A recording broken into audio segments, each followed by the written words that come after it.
damn whiskey sours instead. You fucking drunk. I couldn't have stopped at 3. Welcome back. Ty and that guy. I'm Wes Chatham, and to my right is Ty motherfucking Franck. And we're here to talk about a special movie. What is that movie, Ty? I love that you're Brad Pitting me right now. I love being the Brad Pitt in this. That's moment. A true story, and I think we talked about it though, right? Or we talked about that, yeah. Yeah, I know about that moment. Yeah. A movie that Wes and I fell in love with when it came out, and have both watched multiple times since then. And it never gets old, man. Once Upon a Time in Hollywood. That movie never gets old for me. I can watch it. I could turn it on right now and watch the whole thing and not be bored. And I've seen it probably 10 times. Here's what surprises me about that movie is when I saw that movie, I knew guys like you and me, cinephiles, people that love movies, I'm more nostalgic than you are. Like, I'm very nostalgic. Like, anything that has already happened is fascinating to me. More fascinating than the things that is currently happening, particularly in the film industry and movies and stuff like that. So when I watched this movie, I'm like, this movie is made for, like, to give you an example, I watched it 2 nights ago with my wife, and when it started out, she was like, "Oh God, is it this movie's like." This movie's for you and like your buddy Ty and those, like, she was, because it's so specific and so, but she ended up getting into it and like riding the wave at the end. I was like, see, I told you you'd fucking like it. But in the beginning, she was like, oh, like when they were going in all the actors and shows and everything like that. And particularly when they're watching a movie, they're watching, waiting for Rick Dalton to come on screen, and it was an FBI episode, and they were kind of talking about it, and we're like, oh, yeah, he's a good fucking man, and like that. She goes, that's what you and your buddies do all the time. Anyway, so what I was surprised about, that the movie was a big hit. Yeah, it did very well for Quentin. Yeah. Did that surprise you? No, it doesn't. And for a couple of reasons. One, it's got a stacked fucking cast. Leonardo DiCaprio, Brad Pitt, Margot Robbie, at the height of her power. It's just the cast is ridiculous, right? I mean, this is a dream cast. Al Pacino. You want to get, if you want to get all of the A-list actors at the height of their popularity, who are almost all guaranteed box office draws, you could not do better than this cast. This is like the action series that Stallone does. The Expendables. Expendables. This is like the Expendables, but instead of aging action stars, it's current Hollywood A-listers. Like, I love film history. I've read many books on this era specifically, on many of the eras, but this one is like one of my favorites. But on top of all of that, there's something about Tarantino. Look, you and I obviously watch a lot of films. We talk about a lot of films. That's all we talk about. We do podcasts on films. That's all we do. And so even good films, there's not a lot that surprises you. But there's a filmmaker like Tarantino where it's so refreshing. Like, whenever he has a movie coming out, I'm going to be there. There's a few directors that I will be there on opening day because I know he's going to surprise me. And I know there's going to be something in there that is interesting that I haven't seen before. He's going to push something harder than I've seen it pushed before. What fascinates me about him is he doesn't seem to follow any rules, especially with this film. Yeah. I read the novelization of this movie, which isn't really a novelization. It expands, but it doesn't expand linearly. It expands in all directions at the same time. So it's like a bunch of novellas, like a collage of novellas that have been sewed together to tell an overall story with this happening. But you'll be reading the book, and the show that Rick Dalton is guest starring in the movie, he goes into the whole story. Basically, you read the series arc of that show, and it's in rain, and then you get so drawn into the series and what's happening there that you forget that you left reality for a little bit and that you're in a series. So by the time that arc is complete, you're like, wait a minute, was that a flashback or what the fuck? Like, I just watched the whole show. And then there's this and then they really go in depth of Cliff Booth. There's one scene where he's hitting on this casting director, and it's a novella, and then the scene's over and you're like, I don't know why that's there, but I was so captivated by the scene. And it was it was like a little mini movie within the big movie, because it has a beginning, middle, and end. It has an arc, and it makes sense for it. That is the genius of Tarantino. that even the small characters, even the little side moments in his movies are fascinating. They're captivating. The dialogue is so rich. I mean, people always look at me weird when I tell them that up until recently, my favorite Tarantino movie was Jackie Brown. But Jackie Brown is incredibly dialogue heavy. It's just a bunch of scenes of people talking to each other. The whole movie is just that, right? And each of those scenes by itself is a movie. Just even the little scene, and we don't need this scene. We don't need it. You could cut this scene from the movie and it would change nothing about the overall plot. But the scene where Samuel Jackson is talking Chris Tucker into getting into the trunk of his car it's a scene of fucking genius. It is fascinating to watch. It has no effect on the plot. Like later, somebody goes, "Oh yeah, the Chris Tucker character showed up dead in a trunk." If we just had the person saying that, the plot of the movie doesn't change. We don't need the scene where he talks him into it. But the scene is fascinating. It is brilliantly written. And you watch Once Upon a Time in Hollywood, and every scene is just that scene. It's a little slice of life, a little slice where a couple of people are talking to each other, and the dialogue is amazing, and the scene is fascinating. And you think about it later, you're like, did we need that scene? Was that important to the plot? And even if it wasn't, it doesn't matter because you're just so riveted by it. And what's funny about that is you're talking about the novel, and it seems like your description of the novel is the same. Like you get to the end, you go, did I need that scene? Like, yeah. Maybe you didn't, but the scene by itself was still riveting. Yeah, and I don't want to talk about too much about the novel, but there is the story with about the young girl that he works with on the show, who's played by Julia Butters in the movie, who's phenomenal, who's really good. But the character, the little girl, there's a lot more of her in the novel, and she will call Rick Dalton to run lines. And then the conversation between them it's like a chapter of a conversation between them. And it is so funny and riveting and captivating and interesting. And she's such a great little character, and the way they react. I thought she was great in the movie. Oh, she's so good in the movie. I thought she was fantastic. And you know, I'm sure we're going to go through the movie sort of more linearly, beat by beat, but I do want to say, you know, you talk about how Tarantino always surprises you, and that little mini movie of Dalton going to the show he's going to be guest star on, meeting everybody there, his conversation with the little girl, his failure moment, followed by the moment in the trailer, and then the final moment that he gets is it's a 3-act play. It's riveting. It's emotional by the time you get to the end. It's so cathartic. That moment he has at the end, as you've seen him go through the ups and downs of this little thing. And it's just one little section. It's just one little piece of his life. It's like one little 10-minute section of the movie, but it's like a movie all in its own. And it has an emotional payoff. And to your original point, it's surprising. I was surprised by how that story ends. When you get to the end and we see what actually happens at the end of that little mini movie with Rick Dalton, it's uplifting and surprising. It's not the ending that I expected. Amazing. We'll follow the Tarantino pattern, and let's just jump into that one sequence, and we'll start there. But go do it out of order. Yeah, but just like a Tarantino movie. Just do it out of order because you did a great job of like introducing and bringing it up. But one of the things that I loved about this movie is that the minutia the right word? The minutia of the work of the showing up, going to hair and makeup, having an idea of what you want. Then the director's like, and then here's what we're gonna do. We're gonna put a big fucking mustache right on your face, and we're not even it's a pata like mustache. There's long hair. What do you mean? We're gonna get these fringy things like that. And he's, oh, you mean like a fucking hippie? And you can see, oh boy, he hates hippies. Yeah, and you can see Rick Dalton's face just dropping, and he's like, "What the fuck?" Because like we always have those moments where we have an idea of what, like in the beginning, like when you're doing guest stars, you know. And you show up and you're like, oh, this is what's going to happen. I'm going to fucking have my hair slicked back, and I might put on some mascara and do some shit like that. And they show up and they're like, okay, here's what we're going to do. And then you're like, what? You fucking shave my head? Like, what the fuck? You do this out, man, then nobody's going to see me, you know? And it's just like, and then you realize you don't have any fucking control.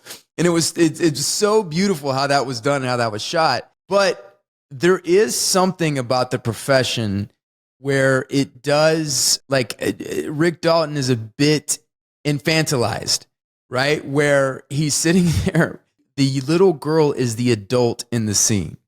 And so you're talking about later when he goes and sits next to his co-star. So he goes and sits next to his co-star, who's like a 9-year-old girl. And she is clearly in the dynamic. She's the most professional. She is the adult in the scene. And that dynamic and that and how they look at each other is very funny because she ends up reassuring him in the scene because he's reading that story about the Bronx Buster. And the Bronx Buster has the arc that he has in the thing, you know, where he used to be a hot shot and he was really good, but he got hurt and he was never the same and people didn't look at him the same and he was irrelevant and kind of low. And then he fucking starts crying and she comes over and she reassures him, she pats him and he's like, you know, and he says that thing, well, you know, it'll happen to you in 15 years. You know? Yeah, give 15 years, it'll happen to you. 15 years it'll happen. And she's like, what? He's like, nothing. He didn't have the heart to do it. Yeah. So that whole thing is so authentic. It's so accurate. It's so true, but it's making fun of those aspects of the business. The storyline there, this little mini movie of, so, I mean, let's talk a little bit about sort of the setup. So, I mean, the movie is about, if you haven't seen it, we're going to massively spoil it. So you should go watch it. It's a good movie. But the setup is you have this actor, Rick Dalton, who was the star of a show in the 50s, like the Steve McQueen one, Wanted. Was it Dead or Alive? Yeah. Dead or Alive. Mm-hmm. Dead or Alive. Yeah. It's like that. It's that kind of show. And he's the Steve McQueen character. And I think Steve McQueen is very important in the overall story here because what we have with Rick Dalton is we have the shadow Steve McQueen. Steve McQueen was in Dead or Alive, then left TV and got a few huge breaks in movies. You know, did The Great Escape, did some huge movies like that, and then became a massive movie star. Mm-hmm. Rick Dalton had a show like Dead or Alive, left it to go try to make a movie career, did a couple of movies, but never hit. And so you have sort of these diverging paths. You have the Steve McQueen version and you have the Rick Dalton version. And so Rick Dalton has always been sort of the shadow version of that. And so now, because of that career path, now he's guest starring on other people's TV shows. You know, and if you watched TV in the 60s and 70s and even the early 80s, you know, it was very episodic and each episode would have at least one or more characters that you recognized from the old days, right? Like the Love Boat, everybody on the Love Boat was somebody you had seen 15 years before in a TV show, right? So now Rick Dalton's doing that version of a career. He's guest starring on other people's shows. He's a one episode guy and generally playing the bad guy, you know, talks about, you know, I play the heavy, right? So you've got him doing that. He's on somebody else's show. This little girl is a regular on that show. He's having a conversation with her and he's realizing where his career is. You know, he's realizing what has happened to him because of the choices that he's made. But the thing that's awesome about this sequence for me is you start out, he's excited. He gets there. He's excited because he's working. And, you know, you're a working actor. You know how exciting it is to work, right? You show up, you're on set, they're putting you in costumes, they're talking to you about makeup, they're talking to you about the script. That's exciting, right? Mm-hmm. It feels like you're starting this new thing, right? And all the possibilities are opening up in front of you. And you have that moment with him. Then you have the moment where he does his first scene and he misses some lines. And you are an actor, so you know how that. Yeah. The heart that you feel your stomach drop, right? Yeah. You feel your stomach drop when that happens. And so we have that moment for Rick. He's in the scene. He's dropped his lines. You know, I mean, he dropped the line and the director's saying, go ahead, just keep going. Let's keep it up. He's trying to keep the momentum of the scene. And Rick has dropped it so hard and lost it so hard. He's asking for a cut. And if you're an actor, especially if you're not the star of the show, you do not ask the director for a cut, right? That's crossing some lines, right? The director decides when to cut. You don't. And maybe if you're the star of the show, maybe you're number one on the call sheet, maybe you can pull that shit off. But if you're the guest star of the week, you don't do that shit. And he's so desperate to get out of the scene, he asks the director for a cut, which is a big deal. If you haven't worked on a TV show, you don't know what a big deal that is. And then we cut to he's in his trailer sometime later and he's losing his shit because this is embarrassing. Not only is this unprofessional and might affect your ability to get more work, because it will affect your ability to get more work later, and you know that. But on top of that, it's just humiliating. Oh, yeah. Like 60 people just watched you drop your pants in front of everybody, and you know, you've let your co-star down, you let the other actors down, you let the crew down, you've let the director down because the director cast you. You're the director's choice. Yeah. So now you've let them down, and you're sitting there thinking, if that director gets another episode of another show, they're not going to cast me. But but not only that, he's Rick Dalton. He's somebody that's been successful in the past. He's somebody that people, when they come, they know Rick Dalton. Whenever you're on set, they tell stories about working with Rick. Did you ever work with Rick Dalton? Yes. Oh yes, I worked with him one day, and dude, he dropped his fucking line. You know what I'm saying? And then you have those things. It's such a small town. It's such those stories. Yeah, so, that just goes through the town like fire. It goes through the town like fire. So Rick Dalton is still like. It's important to know that he's still like he hasn't guest starred himself out yet. He still has a slim chance that there could be more, that there could be things. And so he's still climbing his way, trying to get to the top, or at least he thinks he's trying to get to the top. At one point, he even talks about waiting for pilot season. And pilot season is when you're trying to get another starring role, Let me see if I can get another Bounty Law. Let me see if I can get another show like this. And so now he's on another show with a guy that he was the lead on that show. And the guy, comes and welcomes him to the show. He used to be that, and he's like, I'm going to fucking get that again. But now he's dropping lines, and then he's spiraling, and he's calling cut, and this thing is happening. And when he goes in the trailer, it's that self-destruction, and then that self-hate, like, why the fuck did you drink? Why'd you have to have 8 goddamn whiskey sours? You fucking drunk. I'm going to go in there and I'll blow your goddamn brains out. That's what I'm going to do, And the thing is, he did do the work. Yes. The night before, we see him He got drunk. Right, but and he was hungover the next day. My point is though that he actually did do the work. He taped himself doing the other lines so he could do run lines with himself. So he's getting the script, he's doing the work. But while he's doing the work, like you said, he's drinking, and he drinks too much, and he's hungover the next day. And so the scene in the trailer, he says, "You did the work, and now everybody's going to think you didn't." Yeah, everybody's going to think you didn't learn your lines, and you did. Yeah. You spent the time learning your lines, and now everybody thinks you didn't. Yeah. And he's so embarrassed by that. Yeah. Because you do not want to be the guy that doesn't do his work. You don't want to be the guy who showed up not knowing your lines. Yeah. Okay, the least thing you can do as a professional actor on a set is know your fucking lines. Yeah. That's the minimum, right? Like, all the work after that is important, and you should do all that other work. Yeah. But if you're working at McDonald's making hamburgers, the minimum is you make a hamburger, right? Like, the other stuff you do that makes you better at your job or whatever, but that's the minimum. Yeah. Learning your lines is the making hamburgers of acting. It's the minimum thing, right? And so when you're sitting there and you think everybody out there thinks I didn't do the least thing I could do, they all think I didn't do even that. That's humiliating. Yeah. And like you said, then he's screaming at himself because, like, why'd I have to have 8 whiskey sours? I could have stopped after 3, and you're just a damn alcoholic. And he throws his flask out and, smashes up his trailer, and he's freaking out. So we see him. This is the arc that I want to talk about. So we see him come in with the excitement of a new job, right? You're in the makeup chair. You're talking to the director. He's talking about his idea for your character. It's very exciting, right? Like, all the endless possibilities of the day. Then we see him hit his low point where he has the conversation with the little girl, where he's thinking about where his career is at. We see him drop his lines in that important scene with his co-star. We see him in his trailer, like, screaming at himself for being incompetent. Then we cut to he's shooting the big scene for his character. The big climactic scene where he's got the little girl as in the scene with him. He's got his co-star, the star of the show, is in the scene with him. It's emotional, and it's violent, and it's angry, and it's like a big scene. And he crushes it. And then when they call cut and they're setting up for the next shot, the little girl stops and says, Hold on. That's the best. Go ahead. So when I'm just talking about this one.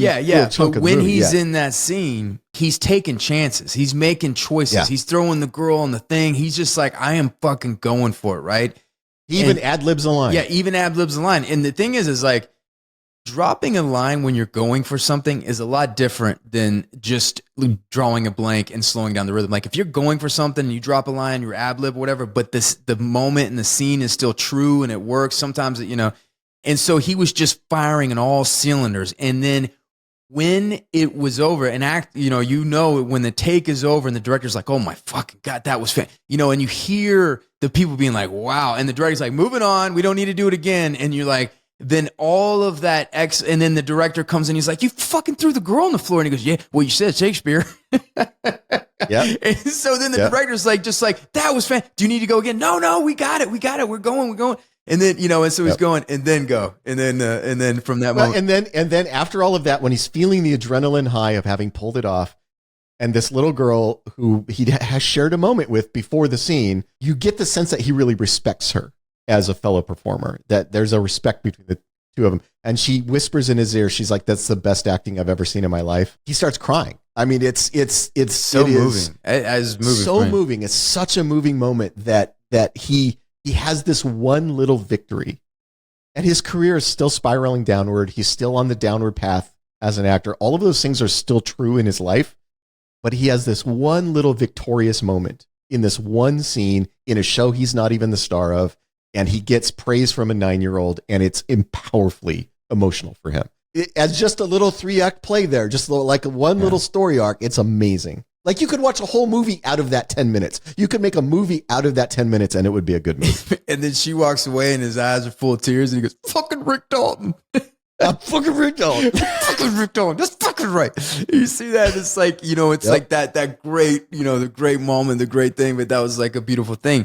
What I love about this movie is, guys like you and me who are obsessed with movies, obsessed with actors and what they've done and everything. There's a lot of biographies on Paul Newman. There's a lot of biographies on Robert Redford, all the great actors out there. But this is a biography on somebody that didn't quite make it, which is fascinating because you learn actually a little bit more of the day, like the blue collar, day to day working class actors that are showing up and doing their things. And so, this is somebody who this is an interesting time at this because this is the new Hollywood that's coming in, right?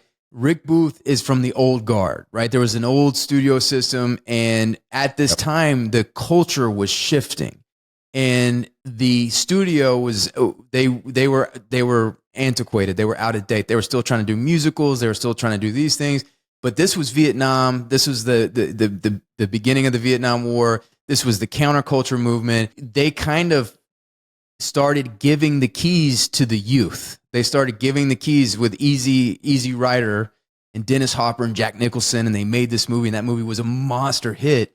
And they realized, like, we can't stay in business the way we're staying in business if we overly regulate and overly control. The kids are rebelling against the 50s. They're rebelling. They want something new. They want something different. They want something shocking. They want to say something. So they gave the keys, and that's what they called New Hollywood. And it's the rise of the auteur.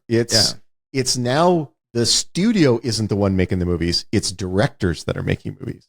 And the director's voice is now suddenly very important. And that's you're talking about is, it's instead of everybody just being an employee of the studio, now you start having directors who go from studio to studio making the movie and studios are competing for their attention, right? Trying to get the auteurs, trying to get the high profile directors and the high profile stars and competing with each other to get that talent. And that was very different. I mean, in the studio system, you were just an employee. The studio said, okay, you director that we employ, you're going to make this movie, and you actors that we employ, you're going to star in it. And they just told everybody what to do.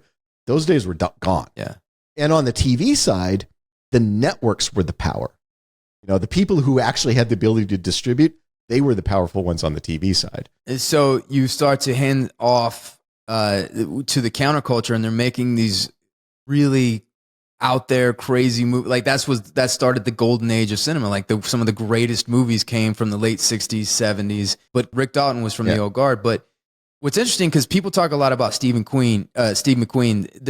They're every generation. There's like a group of actors that come up, right? They come up with each other. And every actor that are kind of in that thing, they might have made it to a certain level. They get a TV show, they have talent, they have presence, they have a certain look, and they get to a certain place. And then to make it to that Steve McQueen level, you need that one movie, you need that one thing. That's when it starts to go from hard work and the right thing that starts to lean more into luck, right? So the Cliff Booths of the world, like those people, and I'm kind of retreading what you were talking about earlier. Those guys who end up having a varied and Rick Dalton, not Cliff Booth, but they end up having like a varied and fascinating career. but you forget about them. You don't hear about them. They're not an A-lister. They're not an A-lister. They're not writing, biographies about it. And what's interesting about this is I remember, like, when you first start working and you come to Hollywood, you look at Rick Dalton's career, and that was something that you feared. But when you go back and you watch this movie, and it's like, Rick, you're a fucking a working actor, man. Like, you were on Bounty Law, motherfucker, and you get all these like great guest stars and these great things, and it's like you got this great house in the Hollywood Hills. It's like, buck up, motherfucker. It's really interesting that Pitt's playing Cliff Booth, because Cliff Booth is like the stunt guy in the background. He's not the star, right? So you got the biggest. Yeah, so let's talk about Cliff Booth real quick. So Wes keeps saying Cliff Booth when he means Rick Dalton, but there are two stars of the show. There are two main characters. There's Rick Dalton, who is the actor who was the big actor in the 50s and is now sort of a struggling guest star actor, and his stuntman from the 50s when he was on this show, who was like the guy who always stunted for him because they looked so much alike, is Cliff Booth, who was played by Brad Pitt. When Rick Dalton sort of lost his starring career, there are reasons why Cliff Booth sort of faded out of his success as a stuntman, and now is basically just Rick Dalton's driver and handyman around his house. He drives him around. He does handyman work on his house. When Rick gets a job, he'll try to see if he can get Cliff some stunt work, but there are reasons why it often doesn't work. And so he's just sort of hanging around. He's almost like an entourage now, right? Like Cliff Booth has become Rick Dalton's entourage. Yeah, but what's refreshing about Cliff Booth is that he is completely comfortable in that position. He's not an entourage where he secretly wants he's happy where he is and being supportive of that.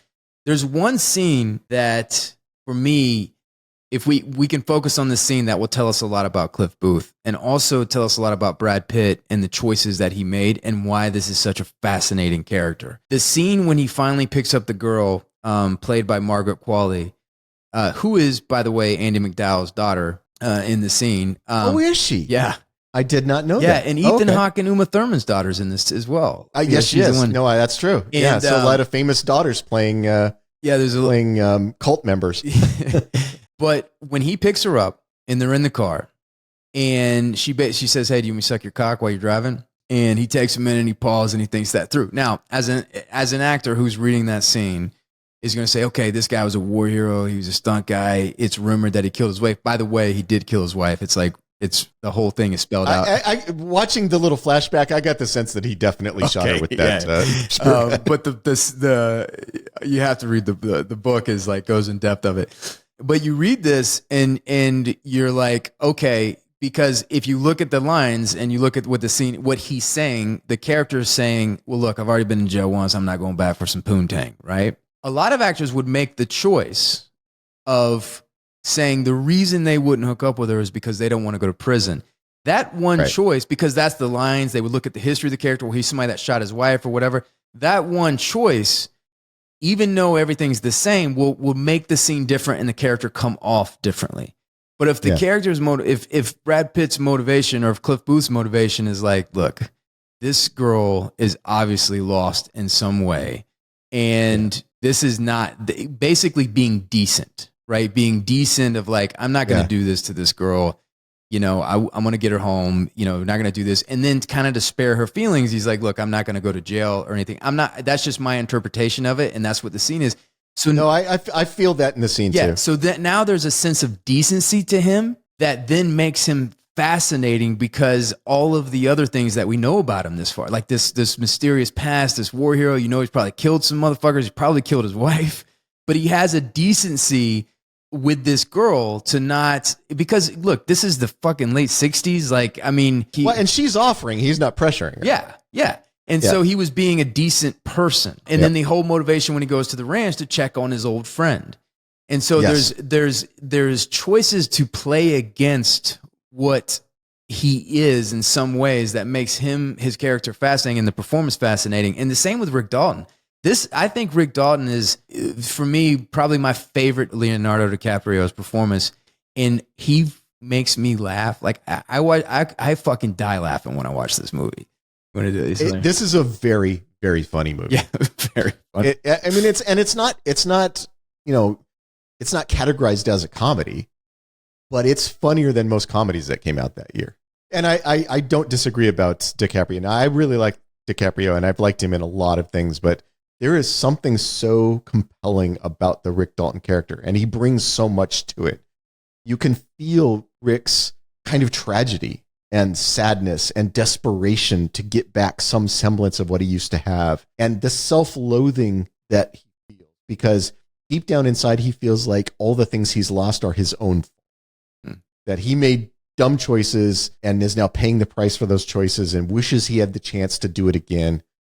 And every bit of that just comes pouring off of the character. Even when he's not saying lines, DiCaprio is just radiating that sort of sense of hopefulness and self-loathing at the same time, like hoping things will turn out and kind of feeling like they won't. And when they don't, it'll be his fault. And he has that stressful stammer. He has the drinking issues. I've read, Cinema Speculation with Tarantino, and I read Once Upon a Time in Hollywood, and he kind of goes into certain actors that have bipolar, and I can't remember which one it was in. And basically, one of the actors that he modeled off of Rick Dalton to create Rick Dalton was somebody that was bipolar and had an alcohol problem, and he ended up committing suicide.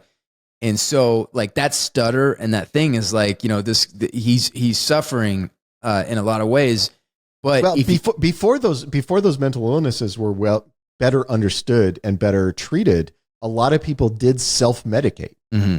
And alcohol was a common form of self-medication for people like that. So, yeah.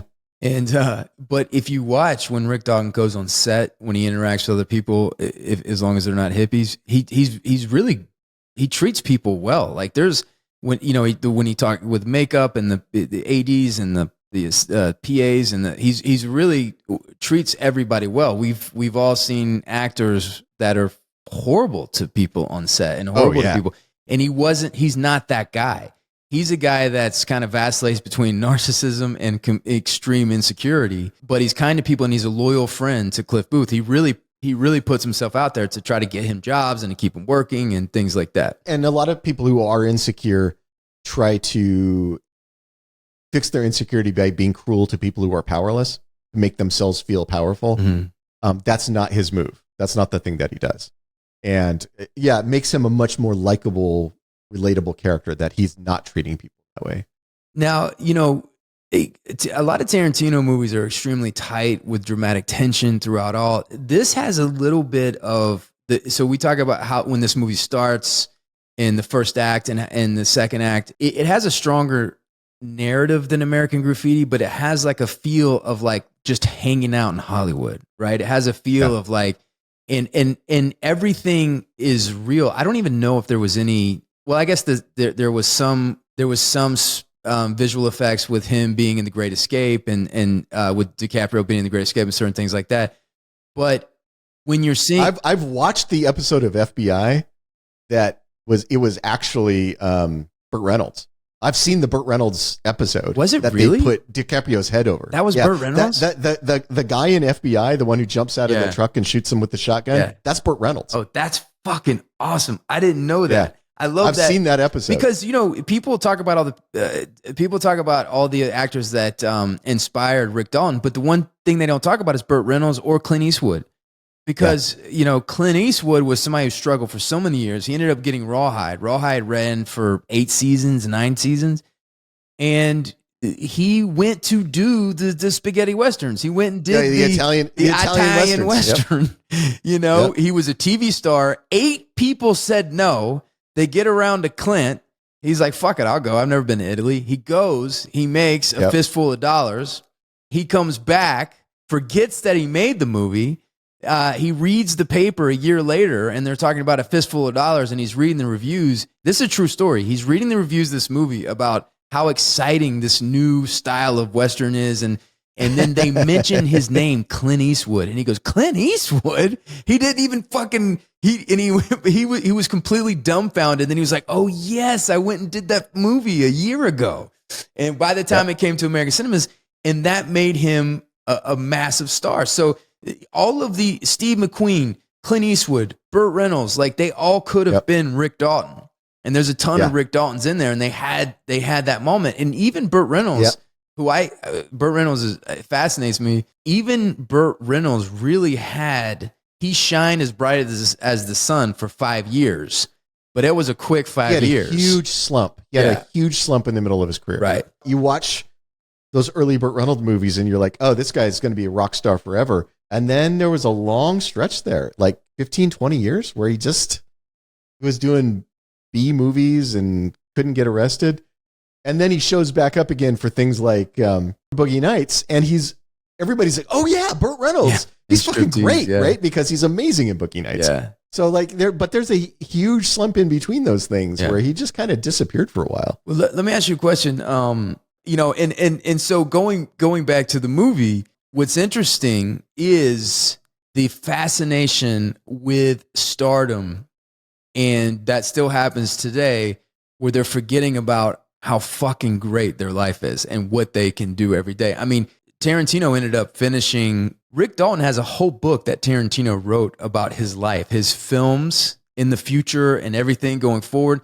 In his podcast, Video Archives, they do a full podcast as if Rick Dalton was a real person and like doing a retrospective of all the films that he's done, the 14 Fifths of McCluskey. Like, I mean, he's probably written the films because he's referencing them and everything like that. And then he ended up dying recently. He died in Honolulu, the character that Tarantino, and he gives, like, he did a memorial and honoring him. And he publishes his interviews. Rick Dalton, through these interviews that I'm listening with Tarantino, it's Video Archives. If you guys are interested, Video Archives does a retrospective on Rick Dalton, all the way from his TV shows, his guest stars, and everything he's done. But Rick Dalton comes to a place of appreciation for his career and what he's accomplished, and what he's done. And I feel like I look at that and I'm like, wow, this is so cool and what a blessed life. And then I see it's like that turmoil and that angst and that fear that he has is like such a waste of time. It is, but it's hard to avoid. And my friend Melinda, she would always say that acting is a job that rewards incomplete personalities. Mm-hmm. I think you are unusually centered for an actor. Mm. You have a lot of things in your life that matter more than being an actor. I think you have a lot of things in your life that are emotionally fulfilling for you that do not include your work. And I think you have to have that to be a person, right? You have to have more than just being an actor. And I think that is unusual. I know a few people like that, a few actors that I've worked with that are like that and have complete personalities in spite of being an actor. But I also know a ton of actors, and you and I know who I'm talking about that we've worked with.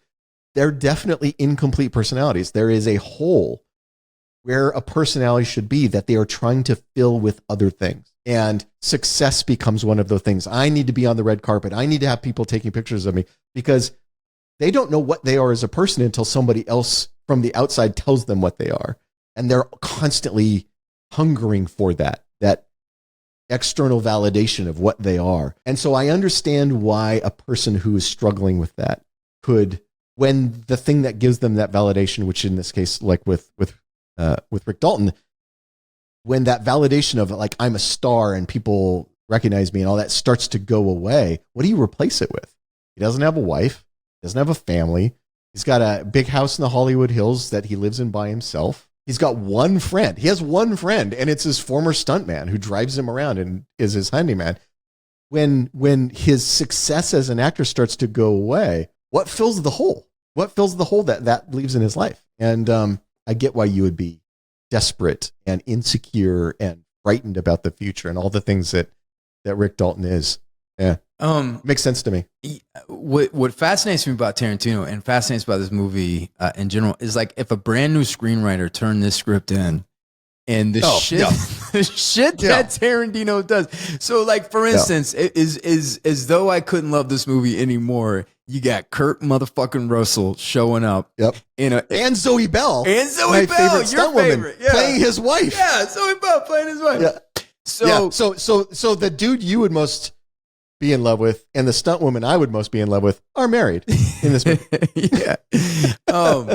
There's this long flashback in the middle of, first of all, Pitt is going up to fix the TV. And there's a flashback inside of the flashback. Yeah. Which you can't do that shit. You are not allowed to do that shit. You can't pause for 10 minutes to tell a flashback and then 10 more minutes of the flashback in the flashback and then come back. Like that, you're breaking all the fucking rules.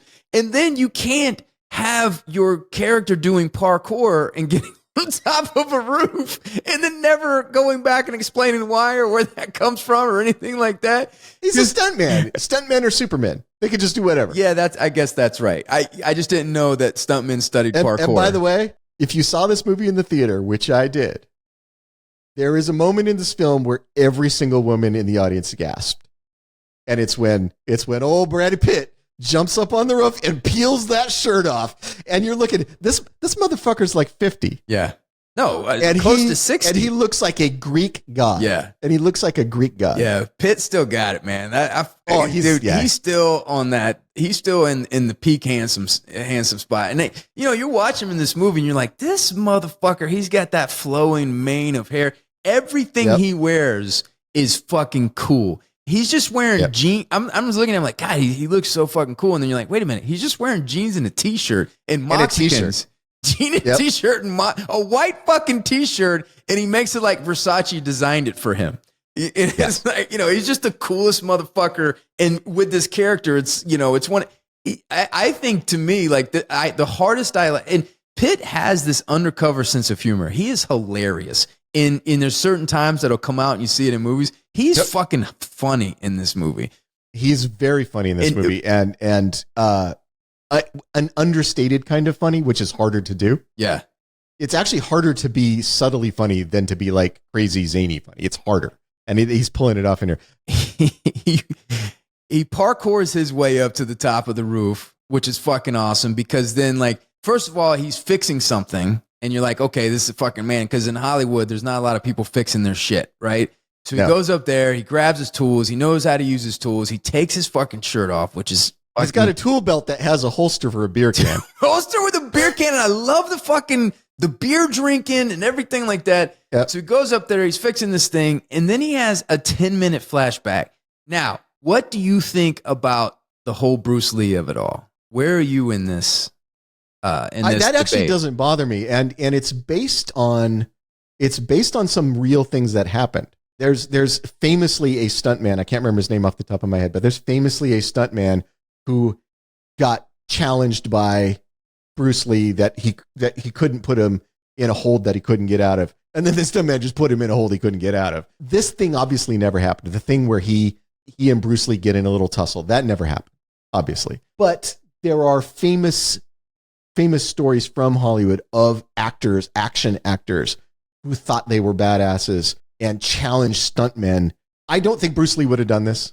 He doesn't seem like that guy. I think this is a totally made up thing, but I like the spirit of what it was doing in that it is, if you're an actor, and especially if you're a famous actor and you have a reputation as a badass, you play a tough guy, it's easy to start believing your own press, right? A lot of those guys start believing their own press.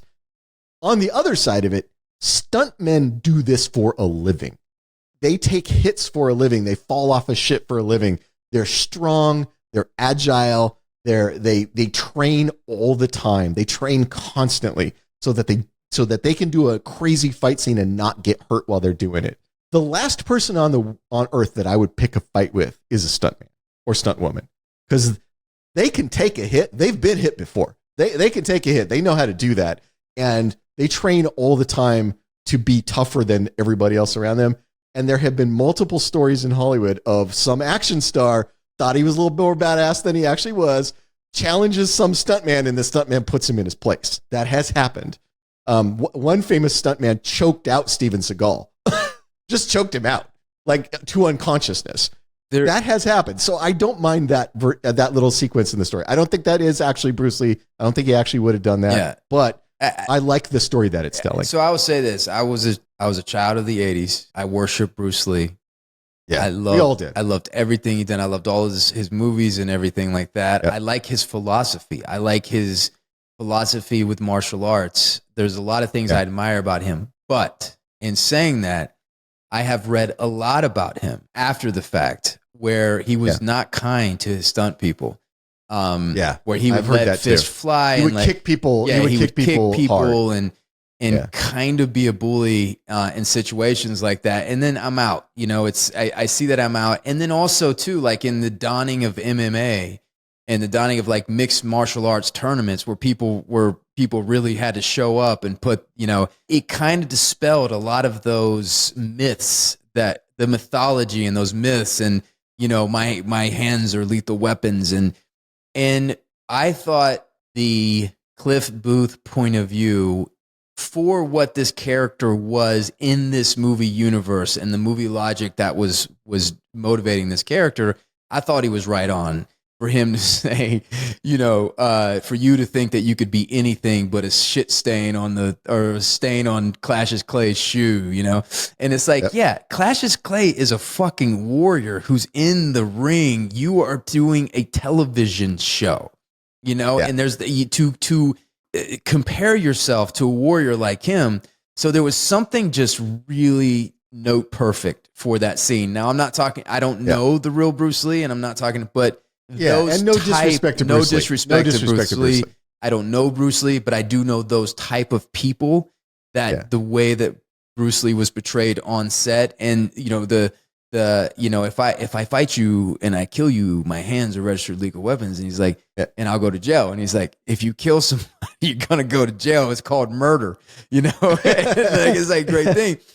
So in saying that, you have this long flashback that is so compelling within itself that you forget that you're in another movie. You're in a movie inside of a movie, and then he throws him against the car and he smashes the car. Well, then the one lady that comes up, who Zoe Bell, who thinks that he killed his wife, who can't fucking stand him. And then you see Kurt Russell and the tension and everything. And it's like it's just great. And it's funny and it's compelling. And it's interesting. And again, it's that clever casting that Quentin Tarantino does, because Kurt Russell, who played stuntman Mike in Grindhouse, so played a stuntman in one of Tarantino's movies, is the head stuntman of the show. His wife, played by Zoe Bell, who is maybe the most famous stunt woman ever. And they're playing a married couple who are the stunt crew on this TV show, which is the Green Hornet, right? It's supposed to be the Green Hornet. Where the Cliff Booth character gets in this little tussle with Bruce Lee, and what I like about it is even in the sequence, they don't show the end of it, right? I mean, they're supposed to knock each other. The first person to fall down, best 2 out of 3 falling down loses, right? And they show Bruce Lee does a kick that knocks Cliff Booth down. Then Cliff manages to get a hold of him. He tries it again. Cliff gets a hold of him and throws him down. So now it's 1-1. And then they're in the third phase with no resolution when they come out. So Bruce Lee might have won that. I mean, it's not like it was a given that he was going to lose. Yeah, he knew. I mean, he knew what he was doing. He knew what he was doing. But they also show that Cliff is on the practical side of fight choreography. Like, he keeps his hands close to his body. He protects his head. Feels much more like a guy who's trained in actual hand-to-hand combat, like more the MMA style and boxing than sort of the flashy karate style. So that's important, though, that we see that, because later in the movie, his fighting skills are going to be important. Yeah. And so getting that scene where we see that he knows how to protect himself, he knows how to fight, right? He's good at protecting himself in self-defense and all that becomes important later. So this scene does matter. That ending that you're talking about has so many important setups that we will get into when we do part 2. But then to put a bow on this whole flashback is then it comes back to Brad Pitt, and you're like, oh yeah, he's on the roof, he's fixing this antenna, and he kind of has that look of like, yeah, I can understand why they fucking won't hire me. No, it makes sense. Yeah, I get fucked it. up my own life. Yeah, fuck that, and it's just so perfect. It's hilarious. And if you've worked on a set, which obviously we both have, you're going to get a big mouth actor. You're going to get somebody who goes on and on about how impressive they are. That always happens, right? The trick to keeping a healthy, happy set is everybody just ignores it, right? You just let it go. Like, so if you're Cliff Booth and you're listening to some 140-pound guy talk about how he'd kick Cassius Clay's ass, you go, in your head, you're going, oh, give me a break. Yeah, you would be a stain on that guy's trunks as he ran through you. You just don't say anything. You just keep it to yourself. What I love is Cliff Booth tried to not say anything. He tried to. It was the Cassius Clay thing that just drove him over the edge. Then he starts laughing. And then he starts laughing, and then he's just like, look, I just want to get out. He just doesn't want to fuck up his work. And then he goes, I got an idea. How about we seek it? And he goes, I think that's a great idea. Which at that moment you go, you know what? You're right, Bruce. You're right. Yeah. My bad. Yeah. I shouldn't have opened my mouth. Sorry about that. No disrespect intended. And if he had done that, Bruce goes back to telling his crazy stories. He gets to keep working, but he had to keep going. And that's, I think, that moment on the roof where Cliff kind of just shrugs. He knows that he fucked up. He knows that that's what he should have done. Yeah. I mean, fair enough. Yeah. I made the mistake. So when we come back, we should talk more about Cliff, because Cliff is a fascinating character too. And Sharon after we talk about Cliff, we can talk about those two characters together, because I think their dynamic is also fascinating. Yeah. And maybe we do a 3-parter. I was about to say, this might have to be a 3-parter, because the whole Sharon Tate saga of it all, and how well the ending is set up. And All right. So we'll punch out now. We'll come back. We'll talk more about this movie that we are both fascinated by when we come back. Thank you guys for hanging out. We love you. We'll see you soon. Say goodbye, Ty. Goodbye, Ty.